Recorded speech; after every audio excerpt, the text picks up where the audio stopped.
Former Vice President Atiku Abubakar has slammed the federal government for focusing on arresting protesters, while insecurity spirals out of control across Nigeria. Hi, welcome to What's Happening, where we bring you the latest news from around the world. I am Frances Oti, and these are our top 10 stories countdown today.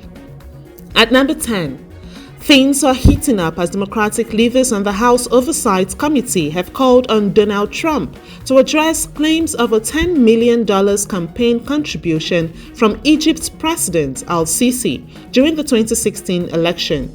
This follows a Washington Post report about a secret Justice Department probe into the matter, with Representatives Jamie Raskin and Robert Garcia pressing Trump for transparency. While Trump's camp has brushed off the allegations as fake news, questions about a mysterious $10 million loan to his campaign linger. It is hard to ignore the growing calls for accountability as Trump eyes another run for office. At number 9, in a dazzling display of tradition and culture, Nosembo Zuma, daughter of South Africa's former president Jacob Zuma, officially became the 16th wife of the king of Eswatini. Over 5,000 attendees witnessed the 21-year-old perform the reed dance, a ceremonial rite of passage for young women in the kingdom. While the union reflects ancient customs, one can't help but wonder how this fits into the broader conversation about modern leadership and women's roles. At number 8, Ugandan Olympian Rebecca Cheptegei has tragically passed away at Moa Teaching and Referral Hospital in Eldoret after sustaining severe burn injuries from an attack by her alleged boyfriend, Dixon Ndema Marangak. Dr. Owen Menag confirmed the marathon runner's death, noting that she suffered 80% burns and multiple organ failures. Marangak, who also sustained burns and is in critical condition, reportedly set Cheptegei on fire during a confrontation at her home. This case highlights a disturbing trend of femicide in Kenya, with 3 female athletes, including Agnes Tirop and Damaris Mutua, having been murdered by their partners in the last 3 years. At number 7, the World Health Organization (WHO) has called for immediate steps to combat the rising threat of antibiotic resistance, with a spotlight on the improper disposal of antibiotic waste. Pharmaceutical factories, hospitals, and farms are key culprits, releasing antibiotic residues into the environment, which helps spread drug-resistant bacteria. With projections suggesting up to 10 million deaths annually by 2050 due to antimicrobial resistance, WHO is pushing for swift international coordination to avert this crisis. Time's ticking, and if we don't act now, routine infections might soon be untreatable. At number 6, Nigeria's Falconets couldn't keep up with Germany, falling 1-3 in their second Group D match at the FIFA Under-20 Women's World Cup in Colombia.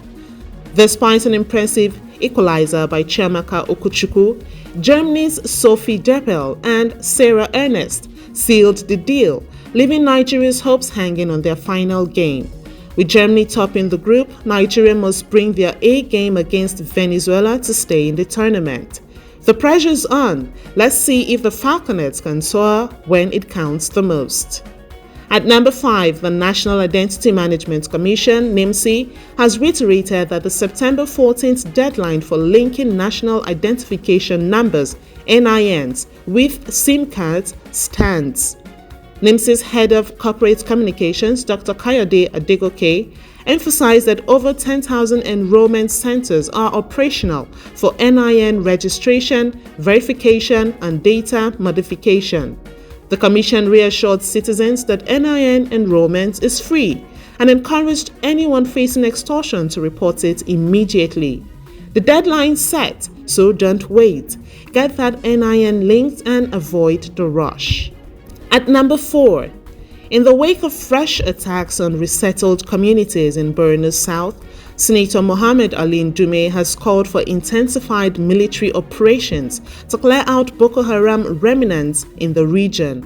Despite the resilience of farmers, the senator warns that terrorists looting immature crops pose a serious threat to economic stability. He praised ongoing efforts by Governor Babagana Zulum and the military in rebuilding Gwoza, but emphasized that securing peace requires further action in Sambisa Forest and the Mandara Mountains. At number 3, in a bold move to stamp out corruption, Nigeria's Ministry of Petroleum Resources has launched its Anti-Corruption and Transparency Unit, ACTU, aiming to foster integrity and fairness.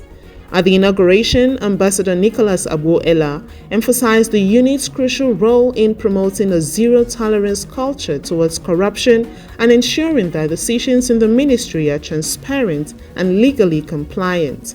It's high time for serious action. Let's see if this unit can truly make waves in cleaning up the sector.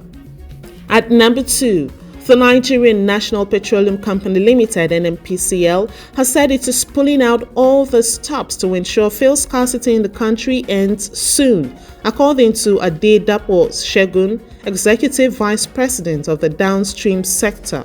Speaking on Arise TV morning show, he reassured Nigerians that the government is open to letting all players, including Ipman, purchase fuel directly from the Dangote refinery. With 30 million barrels already supplied to Dangote, NNPCL believes the fuel queues will soon disappear. Let's hope these promises turn into action and the scarcity becomes history, not just headlines. Finally, at number 1, former Vice President Atiku Abubakar has slammed the federal government for focusing on arresting protesters while insecurity spirals out of control across Nigeria. Atiku expressed frustration on his X handle, citing a deadly terrorist attack in Yobe State that claimed several lives, as well as ongoing violence in Katsina, Sokoto, and beyond. He urged the Tinubu administration to refocus on protecting citizens rather than clamping down on dissent. The way things are going, the government seems more concerned with silencing voices than addressing the real danger. That's all for today. You can get the full stories and join the conversation on our social media handles. See you next time on What's Happening.